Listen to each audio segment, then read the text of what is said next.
ask you if you're ready, but it's actually my podcast. You guys, welcome back to Feel Good with Carly. This is so exciting. I'm having my sister-in-law. I'm actually moving my camera on today. Colette. I'm so excited to be here. Hi. This has been just a dream to have you here. I was just on Colette's podcast. Should I do this with my microphone? I know, or just get close. They pick up pretty good, but okay. I need an official setup. You're good. This is official. We're office officially in here chatting. Transformed. We're official, right? Transformed from makeup to now I'm podcasting, so I haven't gotten the gist of it all. So yeah, I just feel like you have to, But so Colette, okay, for the people who don't know, Colette is married to my oldest brother. Mm-hmm. Yes, I am. I was going to say something else and then it just got weird. She is married to my oldest brother. She is my sister. I'm calling her my sister. I always wanted a sister and I only had brothers, but my brothers did good. They picked good ones. I always say I like you guys more than my brothers. So. Some days we're like, okay, bye guys. Boys, get out of here. No, I talk with you guys. I'm way closer with you guys than I am with them. I love it so much. I'm so glad. I feel like we got so lucky, but also we're just all awesome. So it worked out. Suck on that, boys roll. But we were on, I want you to tell everyone, just kind of give us your past 3-year, 4-year, 5-year transformation where you've been, because Colette, I call her mother because she is the mother of all knowing, mother goddess. She has been a very pivotal chapter for me in my life, for just all things. You really have truly been there for so much. I met you when I was 13. Isn't that crazy? I had started my period and I met Colette. So truly, she has seen me through so many phases, and there were times in my life when I was a single mom and I lived with them. I helped nanny watch your kids. You guys helped me with my YouTube career. And she's just been a solid chapter, and it's been so fun to watch you go through so many transformations through business and in motherhood. And now you're in this, she's on freaking fire. Oh, you're so awesome. I mean, you've always been amazing, but there's just something about her right now that's untouchable. Thank you. And so I want you to catch us all up on the past, however long you want to, you feel is appropriate. Okay. Share what you want to share. Where do I start? Yeah, there's a lot. I guess I would say, if you followed me or you haven't followed me, a nutshell would be, we started YouTube back in 2006, and oh my gosh, that feels like it's been forever. Literally OGs. Yeah. She's OG. Been creating content for a really long time, created content with you. And then, so Shay and I, your brother. My brother, her husband. Yes. Don't get it twisted. Connect it. Don't get it twisted. We've been married for 22 years now. And we've been on YouTube. We've had 5 kids. And I've kind of been on this journey of all I ever wanted to do was be a mom and be a wife. And I just loved that part of my life. But I think over time, you go through some stuff. Try not to swear. Your mom's like, Colette, stop saying the S word on your podcast. We learned shit from you. I was like, hey, I'll say shiitake mushrooms. That's our favorite thing in this family. Yeah. So I just been through a lot in the last 10, 15 years that kind of started my internal transformation. And I like to say in a nutshell, I was living life from the outside in, where I needed other people, other things to be okay for me to feel okay. And even though life looked pretty freaking amazing on the outside, especially as our career grew, and I say our career because Shay and I pretty much built that career together. Right. As our career grew, both of us kind of went through this internal shakeup where it was whoa, we have more eyeballs on us, and I don't know if I'm ready. And just kind of this inner dark night of the soul, I would say, for both of us. We both went through it. Yeah. And so as I kind of started to turn inward and started to let go of needing the outside stuff, I had to turn inward. Or basically I was going to die. It really felt that intense. I have to get a therapist. I need to get help. So long story short, I made this shift about 10 years ago, honestly. And from then, it seemed like life on the outside crashed and burned, and life on the inside started to grow, Do you feel like it was as it was crashing on the outside, it was almost like you were rebuilding on the inside simultaneously? Yes. But that's transformative. Yeah. It was one of those things life does it for you. And it's how you respond to it that matters. And so I'm so glad that I chose myself and I chose to reach out and get the help I needed to rebuild. But through that process, I learned so many things that I didn't even know I didn't know, or that I needed to know. Yeah. It was like, this is a new realm of thought Right. that I didn't even know about, that transformed the way I lived life. And it felt so freeing. It was like all that internal stuckness finally just started to shed and let go and break apart. And now, you know, fast forward, I feel like I'm living life from the inside out, and it's messy, and life looks super messy on the outside most of the time, but I feel so much more grounded inside. Yeah. And so I've made it my mission to help other people do the same thing. And now you have a podcast, and that's like kind of would you say the foundation of your podcast? Yes. It's called Empowered Now with Colette Katie. I'll link we did a show last week, which is like what sparked this conversation. And it was just such a good conversation. I talked too much as per usual. No, you don't. It was so freaking awesome. We had so much good things to say, but we always do. That's why we're doing the follow-up. I really wanted to have her on this week because you guys should go listen to her episode, just because there was so much. We get into a little bit of my story, but just like really talking about like struggling as a human being and everything that she has gone through. I mean, her story is so powerful. I'm hoping that you're going to say one day you're coming out with like an actual book. It's on the list. It's on the list. It's on the 10-year plan somewhere. I love you. But so this podcast, you guys, it's one that you can put on, and it doesn't matter. Like you have interviewed different, like your kids. She talks about just like personal experiences. I was on there. She's getting more guests on there, but it's one that you put on, and it's like kind of like your church for the day. Like it just like makes you feel as a human more seen, less alone in your struggle. And I just love everything that it's about. But it was such a good conversation that we had. And so then I was like, wait, I want you to come on my podcast because there's a topic I've been wanting to talk about for so many years. It's always just been like this burning, like you should talk about that. But I haven't felt safe to do it by myself. And having my husband on with me is not the same. Not going to be the same for this topic. For this topic. So I felt like, Colette, will you come on and talk about plastic surgery with me? Plastic surgery. Let's get our titties done. Can't see my titties, but you know. If you could, they're almost on the floor. So you can look at them from down there. But anyways, no, on a serious note, I think it's something I wanted to talk about. It's something I've always been intrigued by. And I feel like you're just a really safe place to have this conversation with. You'll keep us grounded. But what were you saying right before we're like getting into like kind of how the flow of this was going to go. We're like talking about it. And you're like, I think that's part of the conversation that needs to be had. I was like, wait, shut up. Don't talk about this yet. It's too good. Pause, turn on the camera. About plastic surgery, what you were saying. Yeah, I feel like there's a conversation that needs to be had around how do you, because I'm all about self-love, all about inner empowerment, empowering yourself, coming back to your truth, knowing yourself, loving yourself, accepting every part of yourself. But how do you do that while also navigating the topic or desire to get plastic surgery? Yeah, and can you do both? Can you do both? Yeah.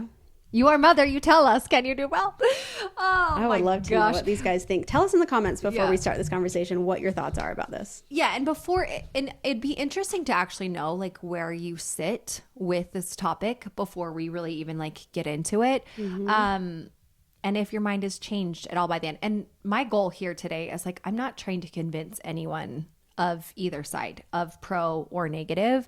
I just really love having these like robust conversations and knowing where people come from so that I can learn something, because I know how I feel about it. I will talk about my experience with plastic surgery and like where I was when I did get it, and if I'm going to get it again, and like where I am now.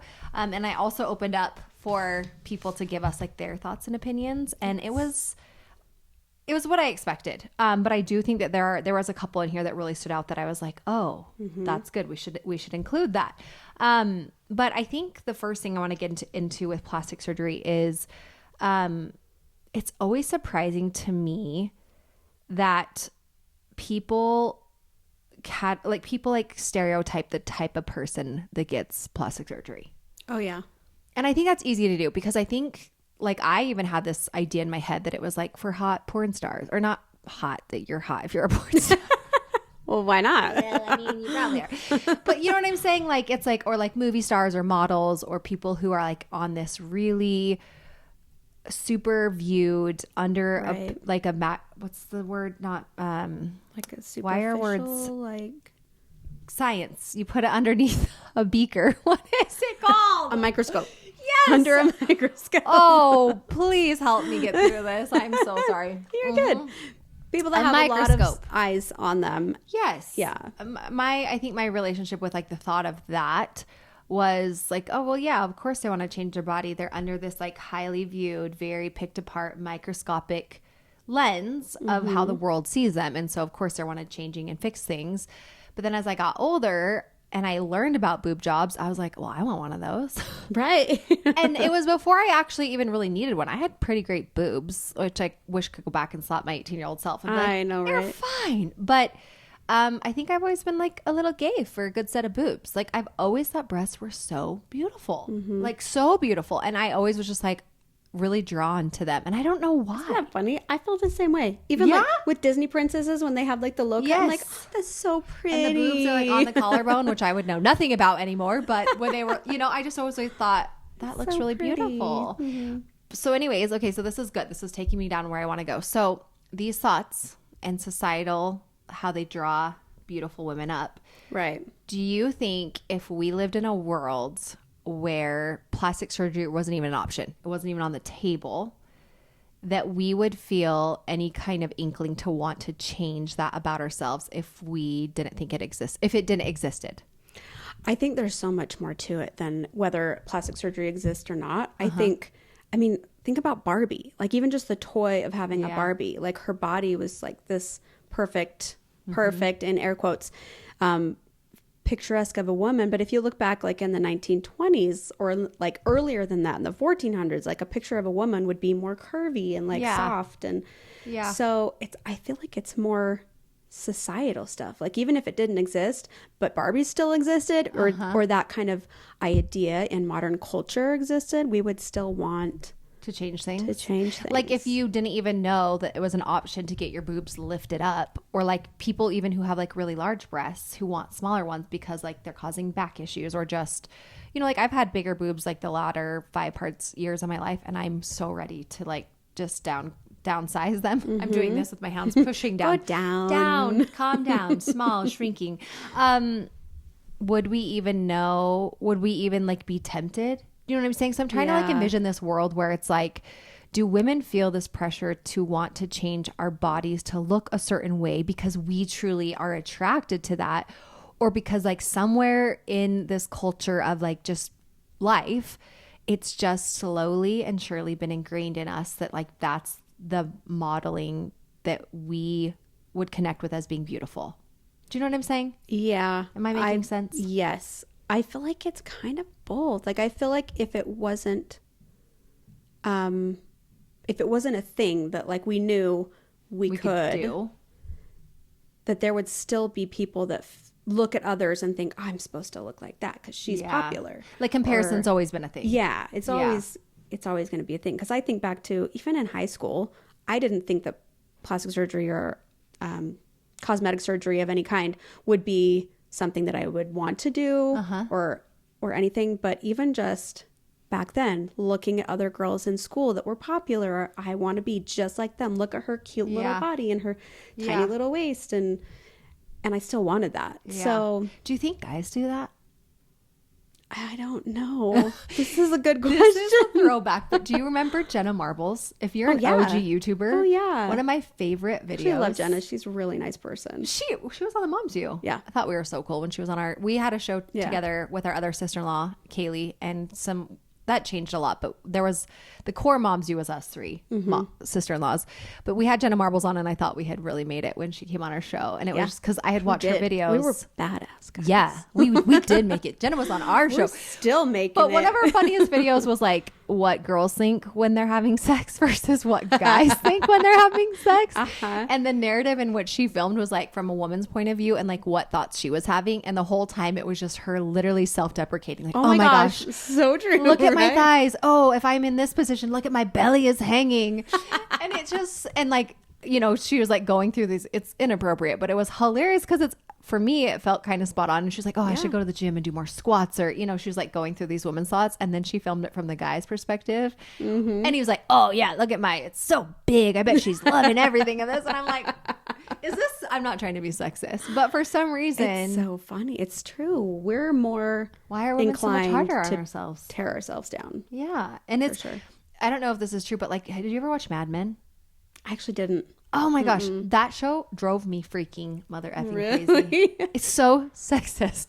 Just like that time of life where the woman was to be at home, to keep the home clean, to raise the children, to be like have perfect turkey dinner on the table when the man came home, and just be like size 0.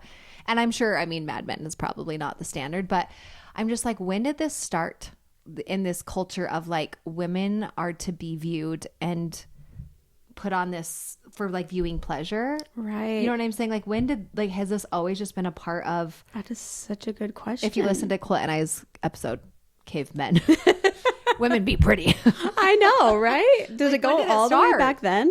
Because, oh, yeah. I mean, because you think about women's rights and things like that has always been a problem. Right. From, you know, Equality. society. But I never thought about like the visual aspect of like, because think about a like woman being like this yeah in the limelight or whatever. I wish I had better like dates or specifics in my end, but like I was thinking back to like, remember it was like forever when we were drinking out of tin cups or lead cups. Was it lead cups? When women like were encouraged to show their chest, but if you showed your ankles, then it was like so slutty. What the hell? If there's any of you who are like really into history, you'll know what I'm talking about, or like share with us in the comments below. But I'm like, wow, that has really shifted. Now it's just literally show everything but your actual vagina. But why not? Show that too. But it just has been so like going into this conversation and thinking about it has been, I've had a lot of different thoughts and where I wanted to start and bring up with you. But the one thing that like has always been in my mind is why are we just like so prone to tell women what to do? It's like my world's biggest pet peeve. Like whether you get plastic surgery or not, whether you're sexy or not, you're this or that. It's like, why is there so much emphasis on actually just taking the voice and choice away from the woman? You know what I'm saying? Yeah, well, I think there's just so many opinions about what people, I mean, that goes deeper, I feel like, not even just women and men, but deeper about, we always think that we're right. Like we always think that our viewpoint and how we see the world as humans is like right as humans. Okay. Just because we don't always realize we've all been through different things and we've all been taught different things. We have different experiences. So even if you're in the same, like, I don't know, line of belief, you can have different ideas. And so many people, for the longest time, the small mind is like, my way's right. Of course. Yeah. Like, you're dumb if you don't agree. You're dumb if you don't agree. And it goes back to, you know, when we thought the world was flat and like, oh, now we've learned something new about it and we all have to accept that or we don't. You know, it's just, I think that the evolution of thought and acceptance, would you say? Yeah. And acceptance. And I think everybody can look at somebody else and think, well, I wouldn't do that. Or it's like they're using their own internal self-judgments to decide for somebody else what they would do. Oh, they should do. I love that you said that, because I think the biggest thing with like having the fear of sharing just any general feelings about this topic is, I think whenever you have any kind of a platform or you're talking about something just openly, I think that there's this like misconception that you're trying to convince people one way or the other how they should feel or think. And really, like, this whole conversation for me, and I hope like really what you get out of this episode is that you can be a free thinker, and that like you and I can think and see things completely different, but we're just sitting down and having a conversation, and I'm not trying to convince you to feel one way or the other. Right. And I feel like as an influencer, there's all this pressure of when you share anything, whether it's like religious or plastic surgery or, you know, whatever, people take it as you're saying this is how you should live. This is like the ideal way that you need to do this in order to feel accepted, loved, appreciated, etc. When rather it's like, take a step back and we're just talking about experiences, you know? Yeah. And that's why I've been like afraid to talk about it openly, because I'm like, I just don't want any young girl out there to think that any part of this conversation is like, you should do this because I did it. Right. You know? Yeah. I'm so glad you said that, because I think that can be such a misconception. Like, oh, well, they think this and they think that. But ultimately, and I'm sure that you agree with me, what we would want to do is empower you to make your own decision and form your own opinion about it. Yeah. Because that's one thing I'm really passionate about, is like, we have the choice to do with what our bodies and our minds what we want. Yeah. And that's one core thing that I believe as a life coach. Most people will be like, oh, I need a life coach. You need to tell me what to do. I'm like, I'm not actually going to tell you what to do. Yeah. It's like the purpose is being taken away right there, right? Exactly. Like, I'm trained on letting go of my own bias so I can help you discover for yourself what you want. Yeah, I love that. And that's what our goal is. Yeah. That's why I wanted her here, because I'm like, this is why I'm like, you'll be a safe place to have, or a safe person and place to have on about this conversation, because there's so many ways it can go. Right. Okay, more thoughts on plastic surgery. So what if someone were to say you're vain if you get plastic surgery, how would you respond? Or like, you're vain if you want to get plastic surgery, how would you feel about that? I mean, yeah, going back to just what I study all the time, that's really just a projection coming from their own insecurities or their own judgments about whatever they picked up in life about themselves or about somebody else in their world, where that they have made it mean, if you do this means that you're vain, that you're this person. Yeah. Because somebody, an influencer that I follow, her name's Abby. She was known for the Karen haircut. She's, oh my gosh, I love her. the most So funny. down to earth, salt of the earth human. You would look at her, and if you follow her and her content, and you know, you easily pick up on her values of who she is as a person and as a mother. Abby Ayers, is that how you say her last name? I think so. I love her. I know I can see her handle. I'll leave it down below in the links. But she opened up on Sunday that she actually had gotten breast surgery, a breast augmentation, when she was younger. And I was like, wow, even I am really good at stereotyping, because you would look at her and she's like not somebody who shares a lot of fashion or beauty. She's like really known for her like cooking and like, you know, family and family values. And so I was even like in the problem there, because I was like, oh wow, I shouldn't just assume that she wouldn't be interested in like, you know, any kind of plastic surgery. And she doesn't seem like a vain person at all. Yeah, and that just was so down to earth. Yes, that was like exactly my point, is like, you look at her and she shared openly why she got a breast augmentation and how she feels about it, and like her tips on if you would want to get one.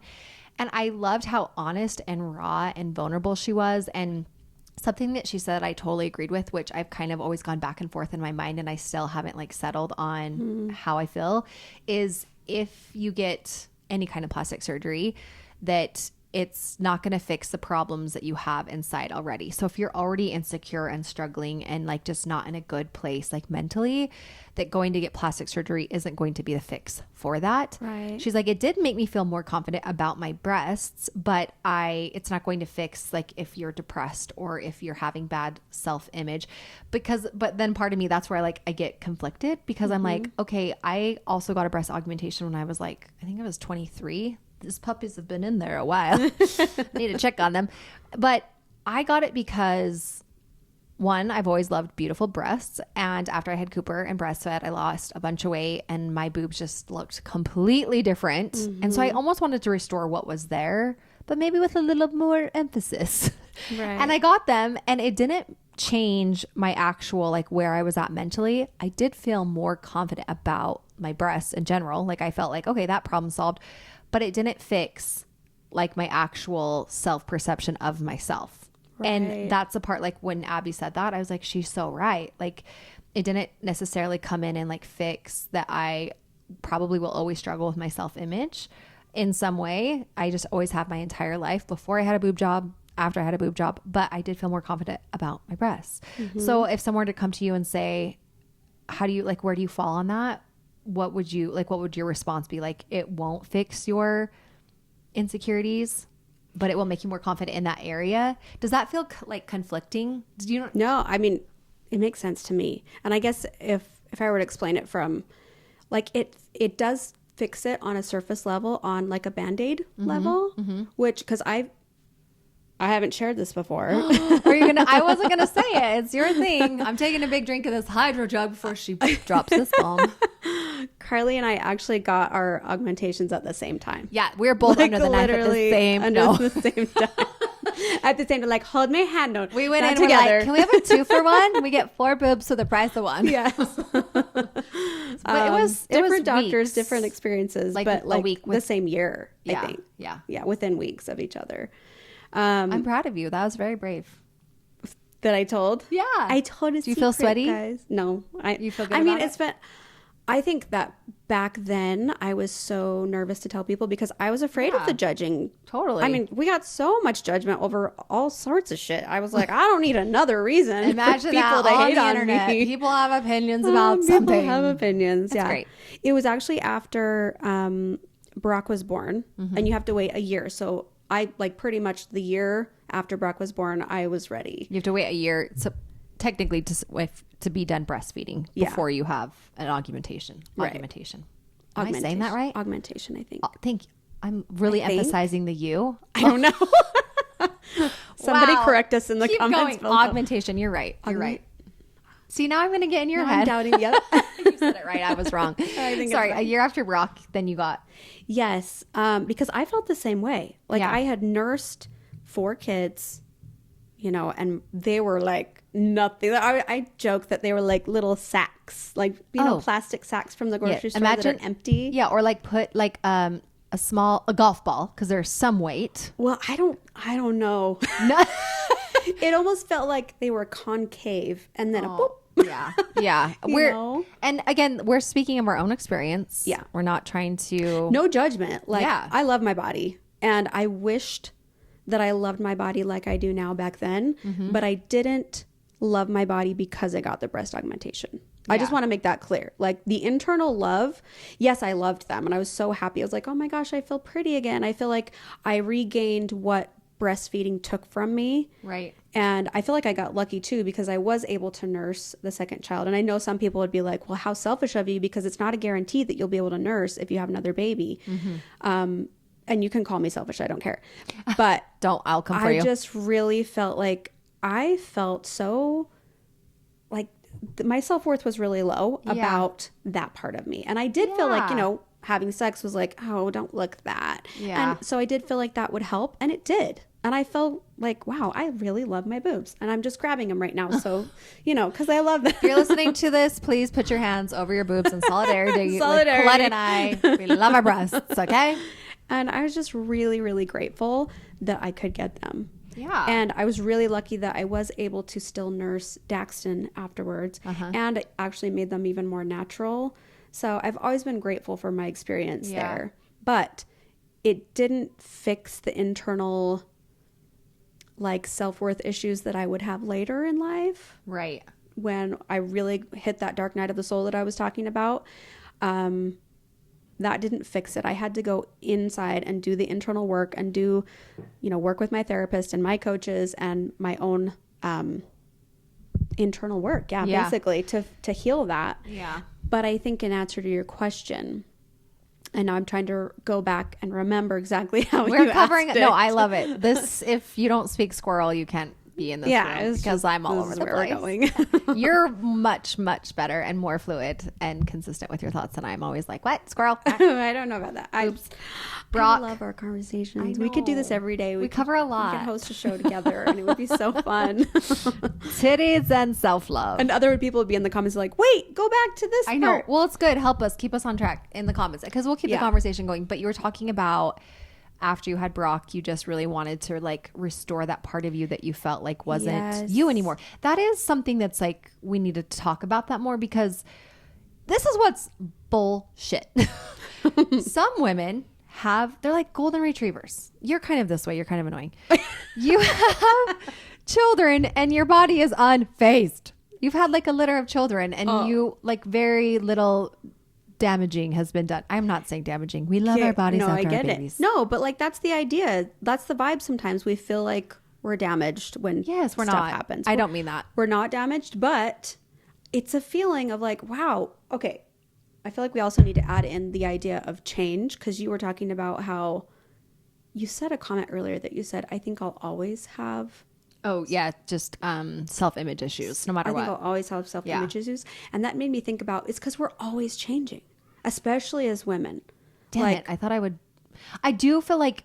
Do you feel like as you've aged a bit, you care a little less? Like it is easier. I will say, being almost 25, Yes, wink, 38. I do feel it's a bit easier to give myself more grace and to love myself a little bit more.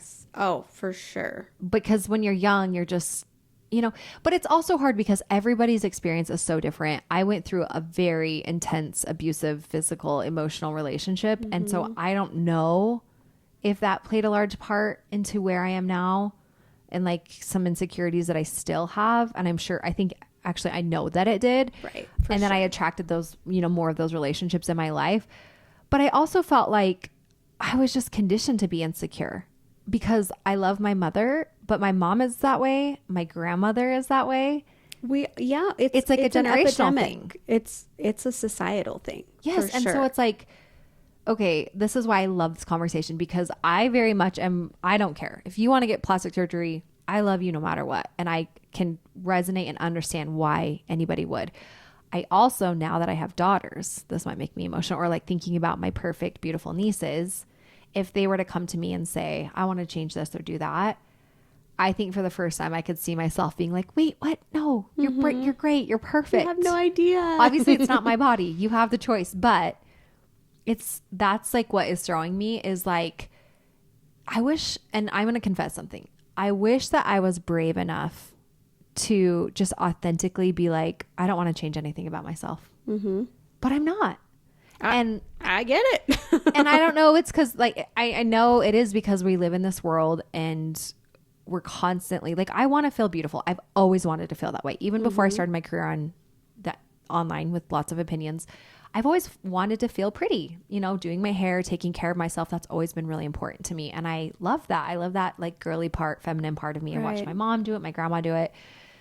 But at what cost and at what part do we ever draw a line, or do we?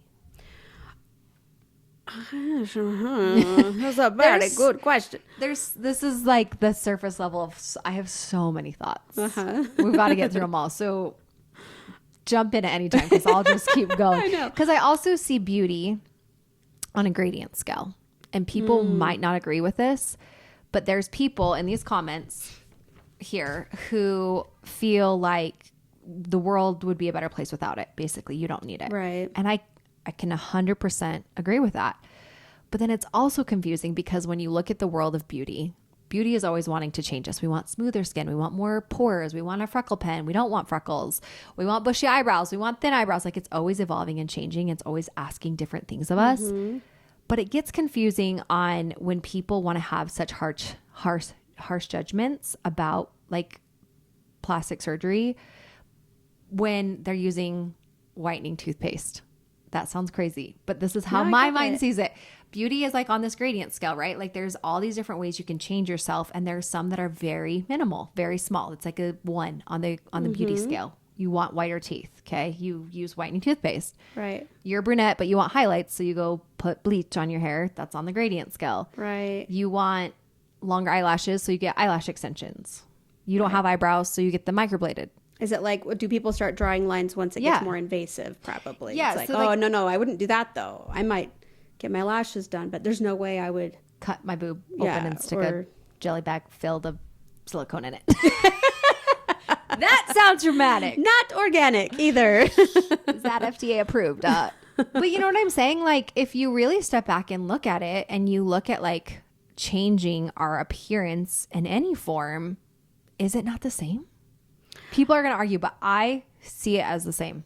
I mean, it is. I mean, it's the same. It's what we choose to do with our own bodies versus what we're judging about. I mean, that's kind of what I'm also hearing is like, we can really get in our heads about like what's right and what's wrong, but ultimately it's about a person's body. And you kind of can say, what happens, what level, like my mom who had breast cancer and had to get her breast removed. Right. Like, does she now cross the threshold of like that's justifiable. She can get a new boob, you know? Right. But like at what point are we willing to not judge people for what they do, you know? Yeah, that's so beautiful that you just said that. And so I think that it's important that we remember to differentiate ourselves from other people, because everybody is going to make a choice based on what they think and feel is best for them at any given point in time, no matter what their level of self-love is. Mm-hmm.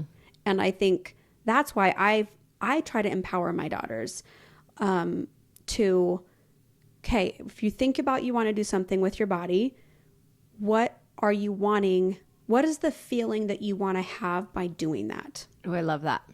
You know, what is the feeling that you want to have?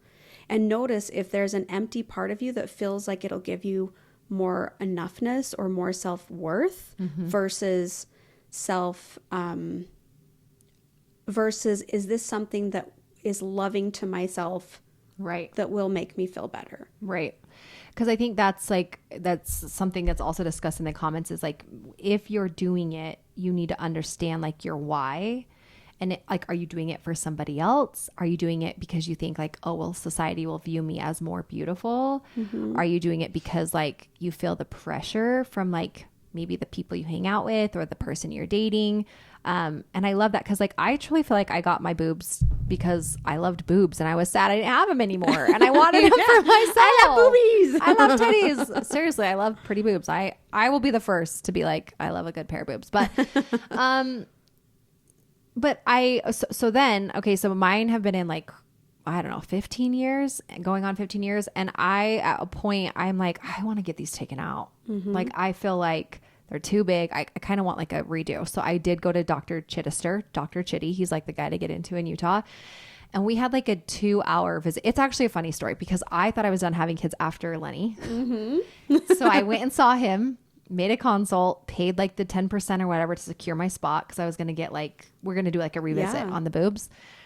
Had my appointment on the books, felt good about, I thought I was done with kids. And then I found out I was pregnant and I had to call and be like, Houston, we have a problem. It's a good problem. I am with child. We cannot do the boobs. So like, oh, that's great. Congratulations. And rescheduled me a year. Like, they're like, call us after you're done breastfeeding. We'll get you in, you know? So that all happened. I had Joey, called them, got back on the books. All was well. Literally 6 months later, I called them. I was like, Houston, we have another issue. That's like, a really funny story. The nurse was like, Carly, do you know how this is happening? Do you know how this works? Yes, I love my husband's penis. And so I almost felt like I told Jackson, like, if you get me pregnant one more time before I have to go in again, they're going to think I am mad. I am the mad hatter. You're going to have to change doctors. Like, sorry. So when I went in for my, the third time, Dr. Chittisher was like, okay, do we need to get a vasectomy on the books before? I was like, that's $1 million like business. You have wives go down one hall and they can do what they need to do to feel good about their bodies, and husbands go down for the vasectomy. And you know what he said? He's like, no, because husbands are wimps and they need to take care of you. Can you imagine trying to like recover from surgery and your husband's like, oh, my balls. I had a outpatient surgery. Just kidding. I'm sorry, husbands, but not really. I love it. This is why I love it. I'm sweating. I don't even know where I was going with that. So anyways, I wanted to revisit taking my old implants out. I kind of always felt like I loved them, but I did feel like they were a little, even when I was like my thinnest, I felt like they were just really big for my body. And it was like the first thing you noticed about me. And I just felt like if I wore a swimming suit or a tank top, it was very breast obvious. And I wanted like pretty big boobs, but it's hard when you go in, they give you the implant. Like, it's really hard to tell exactly what they're going to look like. Like what your final outcome, like you try on the sizes. The technology is way better these days. They can show you kind of like an AI image. Yeah, that blew my mind. I was like, yeah, that's what I want to look like. Just do a handstand, and when they fall, and that's gravity position, that's what I want. That's the one. That's it. So when I was talking with Chittister, he went over everything, and my stomach is so messed up. I have like a grade, I can't even remember, he was going off. I have like a 2nd grade something hernia, which I knew that I had when I was hospitalized when I was pregnant with Max. And they told me they were going to actually operate while I was pregnant. They're like, we probably need to operate. This is going to be a lot of pain for you. Like, you're going to have to operate being pregnant. And I just remember not feeling right about that. And I know some women have to do it and some women do it and they're fine. And I really trust my doctor. But thankfully, it didn't bother me after I was hospitalized and like on bed rest for a couple of days. I actually was fine. That was so scary. I don't, you guys came in. We were having witches night out at my house. And I was like, you guys, I think I need to go to the ER. They're like, what's going on? Okay, we'll do it. Let's go. It was so random. But, so anyways, I knew that I had that issue. So when he like actually like looked at me, he was like, oh yeah, he's like, you have like something where it's like a double fix where I have to go in and like sew it twice. And so then he was like, you also have diastasis recti, which you can get that, you know, you can rehab as much, but there's nothing that's going to fix it like sewing your actual abs back together. So I'm like, Heavenly Father, if this is our calling in life, if this is what we get to do as women, not the only thing, but one of the blessings that we choose to have babies, what the hell? Okay. Can you make it a little easier after the recovery? I will say that when I go to heaven, I'm like, Heavenly Father, what was the thought process behind this? That's what we were talking about earlier. Some women can have babies and they're unscathed, right? In air quotes, you know what I'm saying? And their bodies bounce back, whatever that means. And then some of us, like me, I'm like, my stomach is like, when I look at it in the mirror, I'm like, I wish I could find love for you. I have respect, right? But it's really hard. That's why when you ask the question, should there, I mean, some people think that the world would be better without plastic surgery, but I just disagree because it helps so many people feel better about themselves and to fix, you know, like there's a line, I guess, like, is this just for cosmetics? Is this for structure? Is this for, you know, the health of your body? Like there's always blurred lines there. There's always blurred lines there. So I feel like the world would not be better without it. There's a reason why it's, I mean, there. Can go back to that topic of like the reason why, but I'm grateful that it's here because I know that it's helped so many different people and it's helped me. And even though like after I got mine done, I loved them. I think now I still love them. I'm like, there are some things that I would change. You have talked about getting them out. Just because I haven't really shown, because there's breast implant illness that is a thing. Right. I haven't really shown signs that I am aware of that's a thing. But I am a little bit more of a naturalist now where I would like to just have it be natural. But I also love them. Yeah. So it's so hard because it's like trying on shoes. You're like, can you just take one out and see what, you know, how you feel about it? Would you miss it? Maybe you would love it. It's hard to know. Right. But it's a commitment, you know, you go under the knife. Like it's not something that you should take lightly. You don't always know what you're going to get. And I have had friends that have done, you know, like a fat transfer and then they feel like it didn't work out and then they have health issues. So there's always risks to anything like this that you would do. But I think the bottom line is not judging other people for what they decide to do with their bodies, regardless of what state of mind they're in. Because, I mean, even you were saying, back then it's like you wanted them big because you wanted that, like you wanted to feel good, and now you're like, oh wait, that's not really actually helpful for me. Maybe I would change it. They're now actually getting in the way a lot, because I think especially if you're younger, often the motivation can be more like, I do want to just look prettier, I do want to just, which also like at the end of the day, like that's like just where I have a hard time with is like, why are we just putting so much pressure on women either way? Just actually stop effing telling us what to do, whether we should or should not, how we should or should not look. Like, wouldn't it just be awesome if it's like, hey, if that's what you want to do, I love that for you. Yeah. Like, wouldn't the world just actually just be this like different feeling if that was the approach rather than like, well, you shouldn't. And if you do, you're vain and the world be a better place without it. Like, I don't know. And that's like why I'm struggling so much because I'm supposed to get this surgery done in September. I'm like on his books. He's like one of the best surgeons. He's hard to get into, but I keep struggling with like, should I do this? Should I not? Do you feel like you believe the judgment about people saying that you're vain?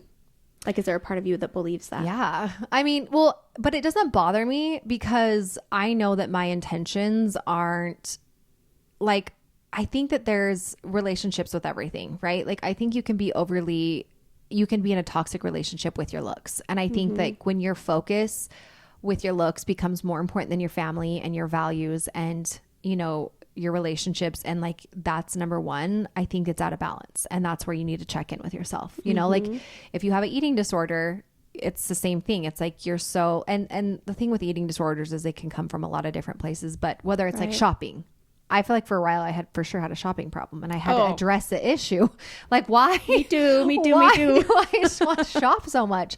I think what I'm trying to say is like, if people were like, hey, you're vain, it doesn't really hurt my feelings. Because I'm like, yeah, I care about my looks, but I know that my heart and my intentions are like the very first thing I do when I get up in the morning is never for myself. It's always for my kids. It's always for my family. And I think that at the end of the day, if I'm like, you know what, I want to fix my stomach or pull my abs in or, you know, get my boobs lifted off the ground, I'm okay with doing that because I know I'm in a healthy place with the other parts of my life that are very important to me that keep me grounded, which is my marriage and my family. And I know that the balance isn't out of whack. That is one. I mean, I love that you can recognize that. I also hear a part of you that still is like, okay, I can justify it because I'm doing all of these things. And I think sometimes we start to feel like we can't justify it for ourselves. Like, oh, well, I don't deserve, or I don't deserve is the thing that comes up. And I just want to like flush that down the toilet. I love that. Because sometimes we're going to want to do things. And I think you're right. Like, as long as you can, if it's aligned with you. And that's more important to me than if other people can see you as, am I explaining this right? Yes. Like, however other people see you, it's like, I can justify this because I'm still doing this, this, and this. And that's good. And that's a good thing to do. Like, you should always check yourself, right? Yeah. Yeah. Always be willing to check yourself.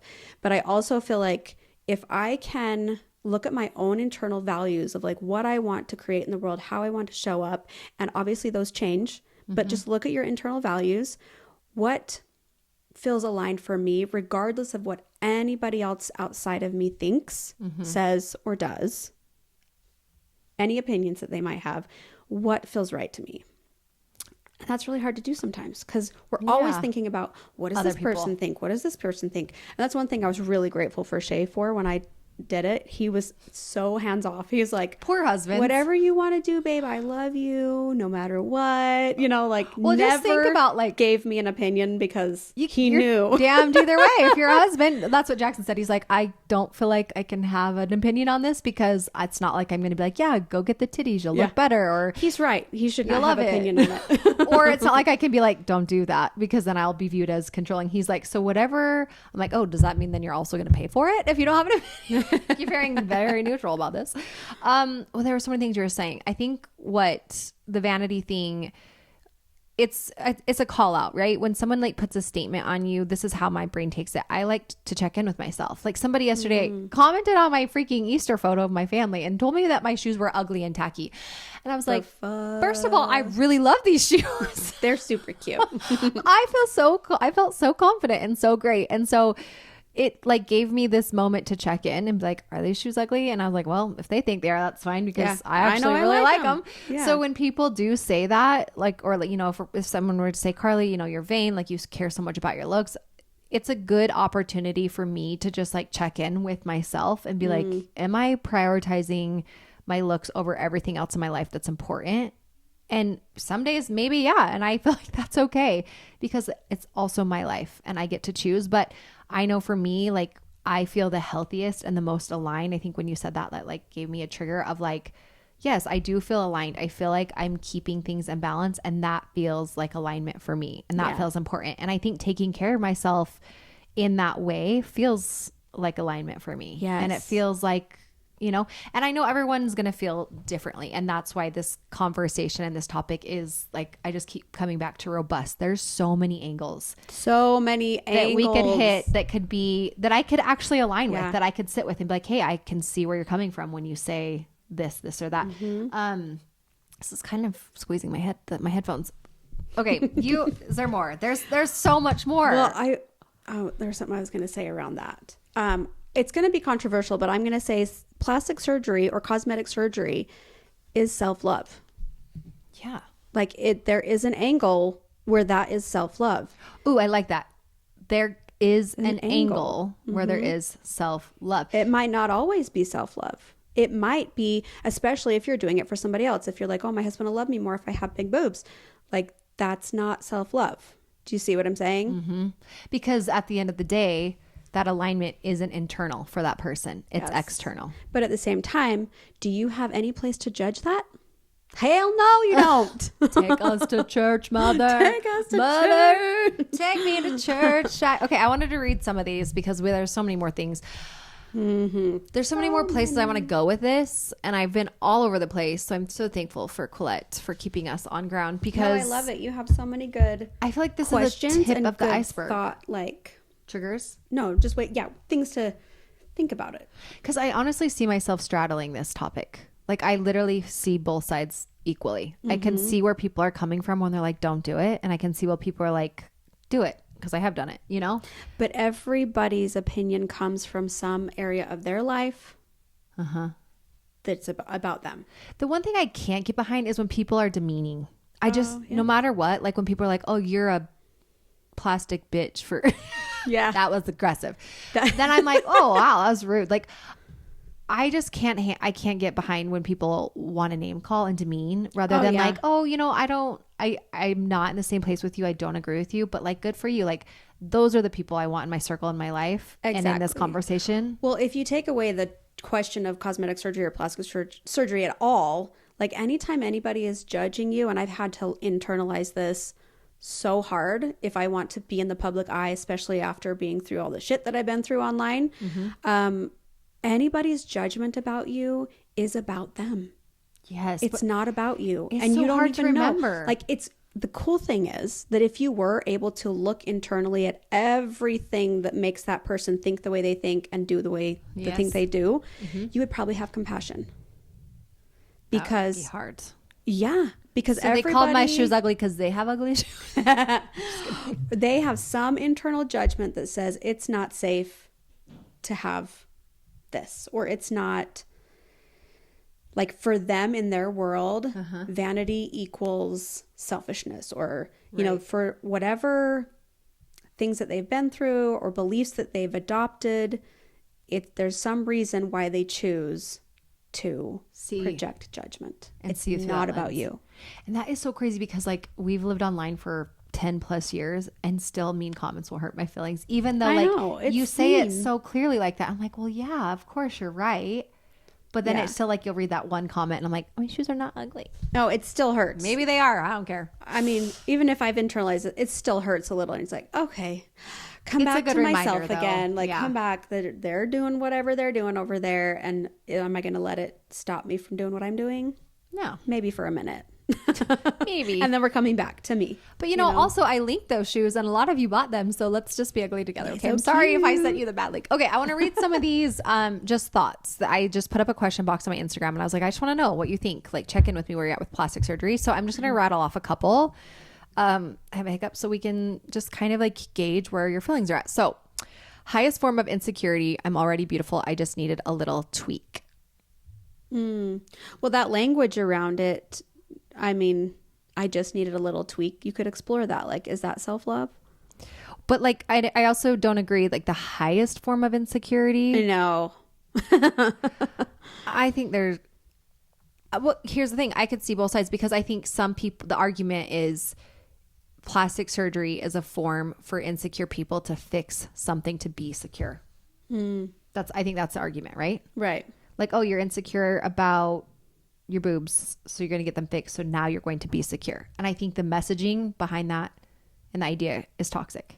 Because maybe you're not insecure, but maybe you were somebody who was born with a crooked nose. And your whole life, you've just looked at your nose and been like, I just, want it straight or whatever. And maybe people have joked or tweaked or teased or whatever. You go and get that nose job, that rhinoplasty, and you're like, wow, this is like how I've envisioned myself. Because then the argument is like, well, if you really loved yourself, you would love that crooked nose about yourself. But because you're insecure about it, you're getting the rhinoplasty and now you feel better. So that is a high kind form of the of insecurity. chicken before the egg before the chicken question. I know. And that's why I'm like straddling this like line of like, I can really truly see how and why people feel the way they do about this. Because what if it was okay to have an insecurity and then that insecurity gets to be fixed and you feel better about yourself? Why is that not okay? Yeah. And like, who said that we have to go through this life and not fully like explore our life in our bodies how we want?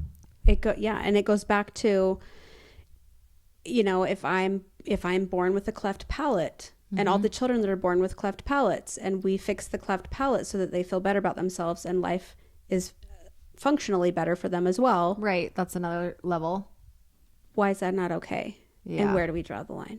Or like even like braces, right? Like, cosmetically it fixes them, but braces also can help with like actual function and restorative But even if it health. just fixes cosmetically, nobody is like, oh, you got braces, you're so vain. Or what's interesting to what's interesting, this is like so in line with that, is like when I very subtly opened up on Instagram about getting a revision on my boobs, and like the thought of, I didn't go into everything that I want to get done or that we talked about or that I'm considering, but something I briefly mentioned was maybe getting my implants taken out.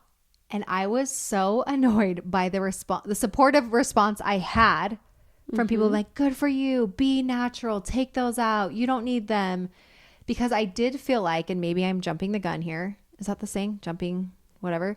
Maybe. But I feel like if I were to say I'm getting different implants and a lift, I don't know if I would have had that same support. Right. Those same people might have had a different idea or a different thing to say. Because isn't it at the core the same thing, the same concept? Taking the boobs out, putting the boobs in. Is it not the same? Kind of? No? Kind of. I mean, if you're a naturalist or somebody that's like, oh yeah, be all natural. I mean, that's debatable too. 'Cause it's like, if you're going to buy acne treatment for your skin, like, oh, why not let that be natural? Like, yeah, I love those whiteheads. Let me pop them. I'll right? pay you. There's just so many angles. It's good though, It's all because it's good to opinions. think. Okay, more thoughts, because this is striking lots of. Okay, I understand why people get it and try not to judge, but kind of wish it didn't exist. And I can see that too. And I think that's like such a beautiful thought. Yeah, Because I think it's like, the idea behind not wanting it to exist would be like in this utopian society where we all just accept ourselves and love ourselves, and obviously we want that, but there's many angles to get there. and like that's also back to the gradient scale, because like I have very hairy armpits. Those suckers grow overnight. Okay, I wish you could see them right now.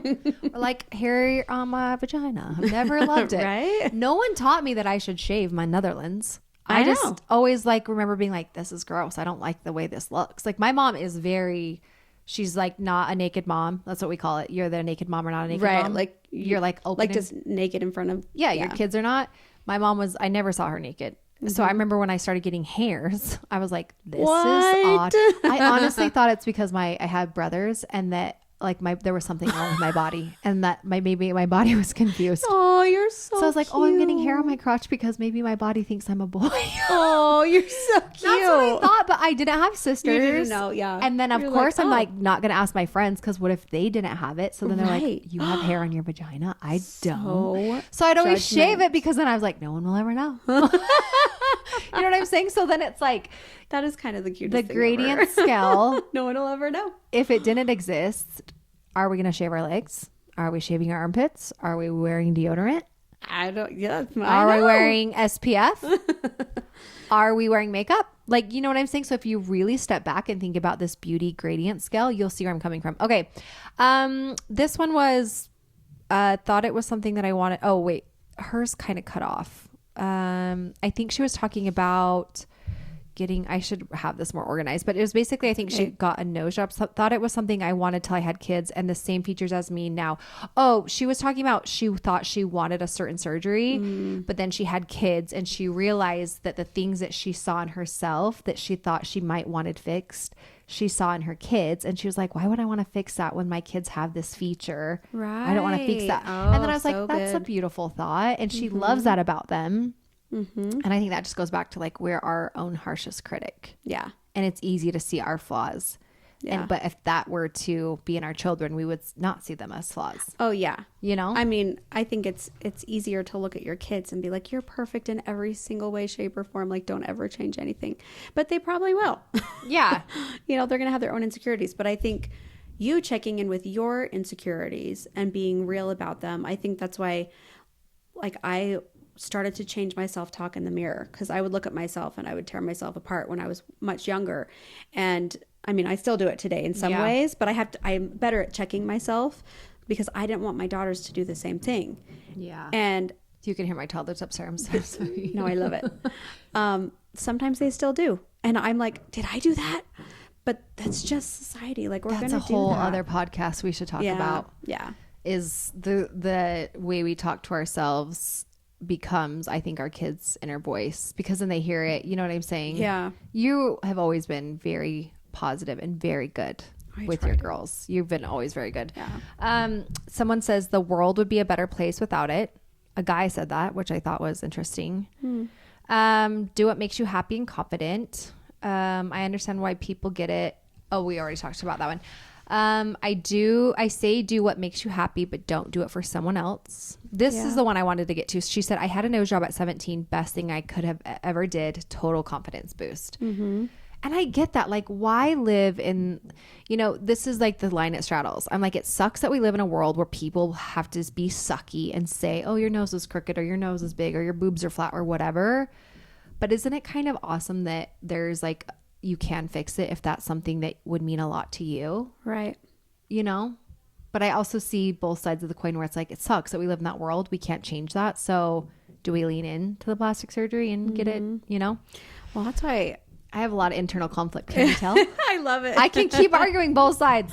We need Colette to ground us. That's why I feel like, I'm all about like, let people choose for themselves, because that's really the best gift that we've been given as human beings, is that we get to choose and we get to make choices, especially living where we live. Like, it's easy to make choices for ourselves and to advocate for ourselves. And so anytime we're judging somebody else for their choices, it's not saying that you're wrong. Like, maybe a choice for somebody else you can see might not be great for them, but let them choose for themselves without putting your 2 cents and your judgment on them, because life is hard enough as it is. Yeah. And we're all trying to learn how to love ourselves. We're all trying to learn how to get through life unscathed, and none of us are going to. So why are we making it harder for each other? Right. Just saying. Church, take us to church. This one, do whatever makes you happy, but also too much is too much, ... So I don't know, because then I also am like, that still feels like an undecided idea, because there are people who it's very obvious that they've had a lot of work done. And I also find myself like having judgment for them, being like, oh, I don't know if that looks good. That's like a lot. But then it's like, whoa, Carly, check in. Like, go back to that gradient scale. Like, if you're allowed to hit a 1, someone has a right to hit 100 if they feel great about that. You know what I'm saying? Like, is there a thing of too much or too little? And I love that your messaging that Colette keeps coming back to is just like judgment. Like the homing of judgment for anyone else, I think, holds us prisoner to not like letting our thoughts just transform and evolve. And I think as a society, it's beautiful if we can do that. We're allowed to change. We're allowed to let our thoughts be more free thinking and change our minds. I remember my mom used to say like, oh, women who get boob jobs get divorced, or like they cheat on their husbands. That was her like, and that's a limiting belief, right? That's like just that statement, like, everybody, are you sure? Yeah. And I remember growing up thinking that, like, oh yeah, I better not get a boob job. I'm gonna cheat on my husband, And then after I had Cooper and I like went through a divorce and I lost a bunch of weight, my mom was like, yeah, you need to get a boob job. And I remember being like, what? You were the one who taught me. And I think it was beautiful to see her go through that, like, oh, I can see why you would want to do that, and why that would be important to you, and why that could make you feel better as a woman. My grandma went with me and my mom to my consult, and my grandma was like, I don't really need an implant. I just need you to pick them up off the floor. She's like, I would love that. And I was like, oh, grandma, I love you so much. But I love her. This conversation is something that I think we could go 100 different directions on. And I think like what I've settled on is empathy and understanding for anybody who, I can see where you're coming from. If you're that woman who is like, you don't want to feel pressure to change, and you don't want to think that you will be more beautiful if you do that, like, live in that space. You're not more beautiful because you get an augmentation or a rhinoplasty. But for me, I think of it as like, my body was a gift from my Heavenly Father. I feel that it's like my temple. It's my home, and I get to take care of my home. How I feel makes me the most aligned with my spirit, because the body, my body is my spirit. My body is the home for my spirit. And there's certain things that we can do that I think, encourage our spirit to be the most healthy, working out, eating right, going to bed, not binging Netflix too much, you know? But there are certain things that I do that I'm like, wow, that just like picked me up, like doing my nails. it's so silly. Yeah, it's fun. Taking a bubble bath, taking a nap. You know, there's certain things that we all choose at the end of the day that helps align our spirit with our temple, our home. And I have no judgment for anyone and how they take care of theirs. That's where I'm at. You said empathy, and that's where I stand, because even if you think about that woman that maybe a part of you feels like she did too much, or like, you know, it's totally changed the shape of her face if she got all of this work done. If she's confident in herself, then great. Right. But if she is feeling like, oh, maybe I was insecure and maybe I did too much, and you're the one judging her for that, you're adding to her pain. So just think about it that way too. I love that. Because no matter how people go into it, it's a part of our world. People are going to do it. And yes, I would like to teach my daughters to come from a place of self-love. And if they do want to change something, then change it. It's okay. I love you. But if we're judging each other for it, then we're adding to the problem. Totally. I love that you said, like, can you imagine just doing something, or even like, it's like back to the shoes. Like, I felt so confident, and so I felt beautiful in my Easter dress and my shoes. And I felt like, this is a cute outfit. And then reading that one comment, I was like, oh, I know. Are those shoes ugly? And such it's so a downer. It's such a silly thing, because it's like, oh, that's just their opinion. Everyone's allowed to their opinions. But like, at the end of the day, how is that improving that person, you know, with that commentary? Yeah. Like, where are they coming from? What was the purpose of that? Why That's just why leave I that on say my feed? It's all about that, especially with the internet. I mean, this is a whole other topic, but like, if you're in the mall and you're walking down the mall in those shoes, is somebody going to be like, oh, those shoes are so ugly or hideous? Like, would anybody say that to your face? No, they wouldn't. I mean, chances. They did. I'd be like, okay, that's brave. Very, very interesting. Yeah. But I feel like the problem isn't necessarily whether we should or shouldn't get plastic surgery. It's the judgment that we have around choosing for other people what they should and shouldn't do with their bodies. That is I have opinions about that too. Okay. What Colette just said is the whole episode. I'm like, yes. But I mean, I love having this conversation. We could go on forever. We've been going for an hour and 6 minutes. I feel like we could still, there's so much more I want to say, and so many more unironed thoughts. That's how I think of it, as like a wrinkled shirt, and that I'm trying to like work out the wrinkles in my brain. Because I truly, like, part of me is like, Carly, just be brave. And maybe you don't, like, I do need to fix my hernia, but maybe you don't need to get a tummy tuck, or you know, like, there are parts of me that feel like, be brave and don't be that. You don't need to be and show up and look that way. But then there's parts of me that like, yeah, but life is, I feel a little more confident in my life where I wear this bra, my boobs look this way, you know? And so like, that's why this conversation is so important to me, because I know that there's a lot of women out there who probably like don't know how they feel. And again, like, we're not convincing you either way. So wait, are you saying be brave and not get it? Well, part of me is like, do you know who Bird's Papaya is? No. She is wonderful. She was on the cover of swimsuit. What is that swimming suit cover? Sports Illustrated. Sports Illustrated. I was like, it's coming to me. We were connecting. We were telepathing right there. But she is very much known for, she has like a beautiful womanly body. She has cellulite. She has stretch marks. Her skin hangs. She's had babies. She has a very real body, and she hasn't done anything to her body. I think she has gotten filler and Botox, which is like, I think it throws people off. Maybe she has. I could be wrong. To me, it looks kind of like she has, but she is a very great example of embracing that part of her, and it doesn't bother her. And she like puts herself in swimming suits and underwear and shows women like, hey, this is what my body looks like. And I love that, because it makes you feel less alone when you look like that. Right. And she's being this beautiful pillar and example of putting herself out there. It makes you feel too like, oh, I can put myself out there. So part of me sometimes feels like I shouldn't be such a coward and want to change these parts of me that did such an incredible thing. Like, I've had 5 babies, something I've always wanted. Why am I trying to erase signs of that?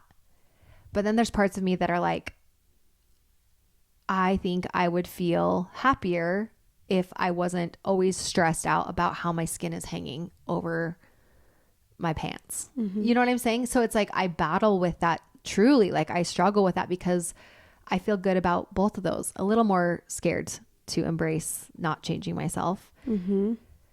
But it is hard. And that's why I'm like, this is a beautiful conversation for me to have because it's just helping me really like get deeper into my why and my alignment.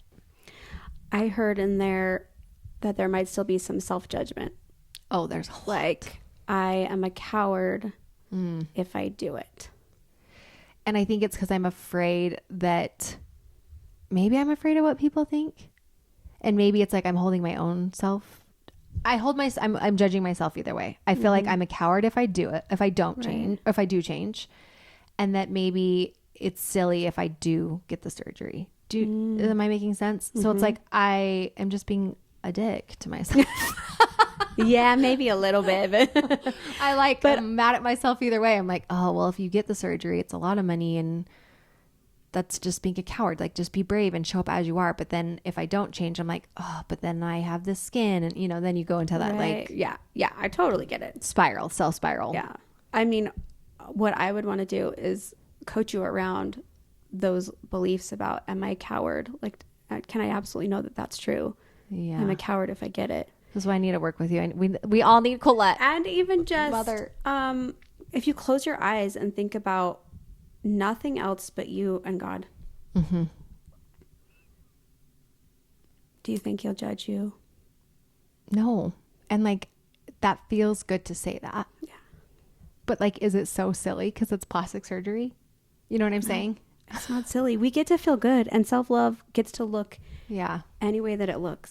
I'm going to have to send her some money after this. I didn't know that I was going to have this session with you. I love you. I mean, we haven't even gone deep. That took me deep pretty quick. Yeah. And I think, I don't know. And I think it is that fear. It sounds like what is it called? A pick me girl when you're like, I'm an empath. And so I feel what people feel, but I do think I try to sit in with other people and understand why they feel the way they do. You are an empath 100%.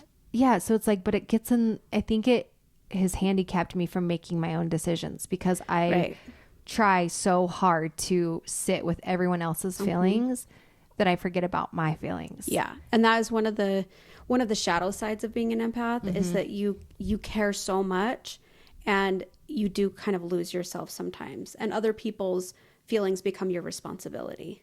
Oh my gosh, 100%. Yeah. It's one of the shadow sides of being an empath, but you have always been like, you're such a big heart. I need your sign up link ASAP.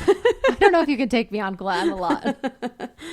No, I'm here for you. I love you. That is really refreshing to hear that, because it's like sometimes like we discussed this on, the episode on your podcast, but sometimes people's opinions matter way more than my own. And it's getting easier to find my own voice, but it's just like that fear of always like, I want everyone to feel happy. I want everyone to feel good about me. I want everyone, and it's like, I don't need to be responsible, like what you said, for everyone's emotions, when I just need to like be in my own thought and in my own space and my own alignment and make that decision for myself. Yeah. And it's kind of like we were saying earlier, it's like the chicken or the egg first. Like you don't need to wait until you're totally aligned with yourself and you're not thinking about anybody else's feelings to make decisions for yourself, because just like that girl that said, I got a nose job and it was the best thing I ever did. Yeah. Like sometimes we do things in hopes that it will help the internal. And sometimes we do the internal and it helps the external. Like it's a yes and thing. I was looking up like statistics on plastic surgery, like on the regret. And it was like, I was pretty blown away. It was only like 20% of people actually regret getting it. And again, this isn't me saying like, go get it, you won't regret it, because some people do. And some people don't love like their outcome, but I thought it would be more. And it just kind of felt like it gave me permission to be like, I do believe you can still love yourself and want to improve certain things, get blonder hair, whiter teeth, bigger boobs, whatever. And still, and it doesn't mean you're vain or insecure. It's just how maybe you want stained glass on your house, Right. Maybe you want wood floor now and not green shag. Yeah. And I think the most important thing is learning to come back to yourself. Yeah. It's not even about whether you do or don't. And it doesn't mean that everybody that comes back to loving themselves wouldn't do it. And I love that you shared that you were brave and that you shared that you got an augmentation. Oh my gosh, that word will be, I can't get a boob job until I can say augmentation. I got boob job. Jeez, I need to, okay. I can't. You're fine. I'm not a candidate because I can't say the word.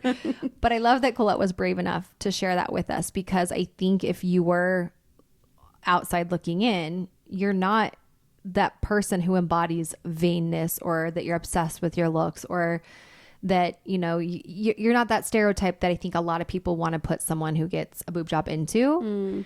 And it's beautiful to like see women come out and talk about, you know, things that they have changed or haven't changed, because it just makes the ground more neutral for me as like really understanding stereotypes and people and their insecurities and things they've struggled with and things they love about themselves.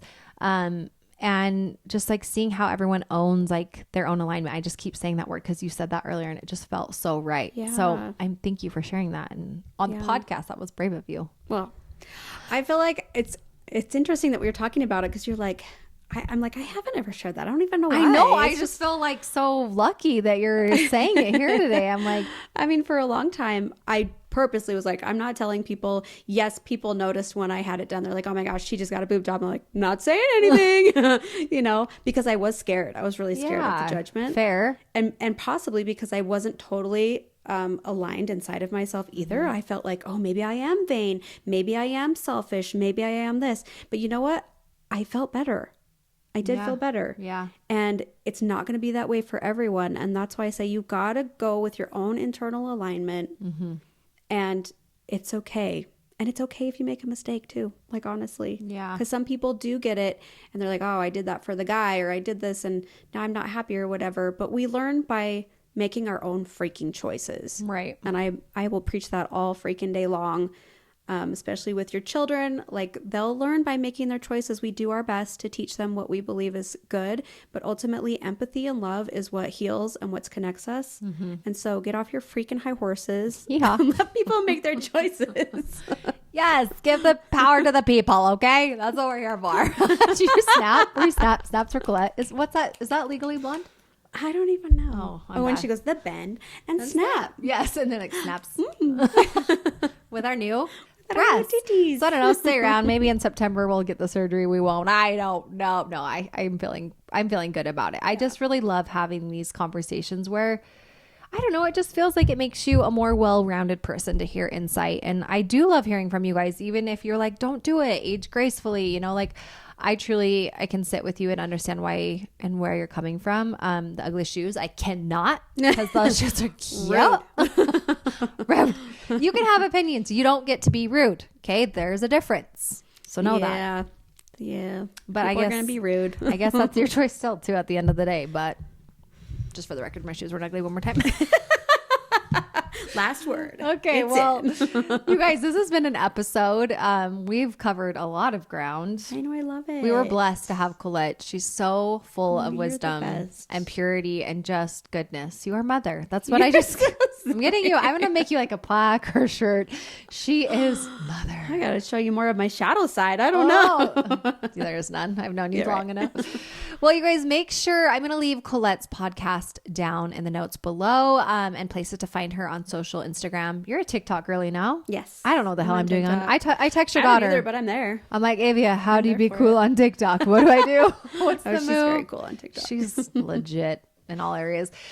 She's on TikTok, Instagram, YouTube. Yeah. Your YouTube. podcast, go up to your YouTube. Yeah, podcast, the video version of the podcast on YouTube, then you can listen on Apple and Spotify. But all of my links are in my socials and on my website, ColetteKatie.com. And the best part is she has 26 episodes under your belt, so you can binge. Yes. You can binge the episodes. Go get some mother from her. Like getting more episodes. I'm so proud of you. You've done amazing. It's encouraging me because I'm new to this podcast game, and it's just encouraging. So we love you. Thank you for being here. I just love that you're doing it, because you have such it's, what is that saying we said in the last podcast? It's not that you've got it dialed in, but you're willing to have the dialogue. Yes.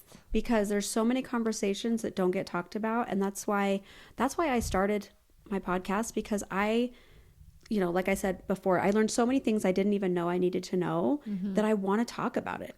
Yes, I want to and have these conversations. It's the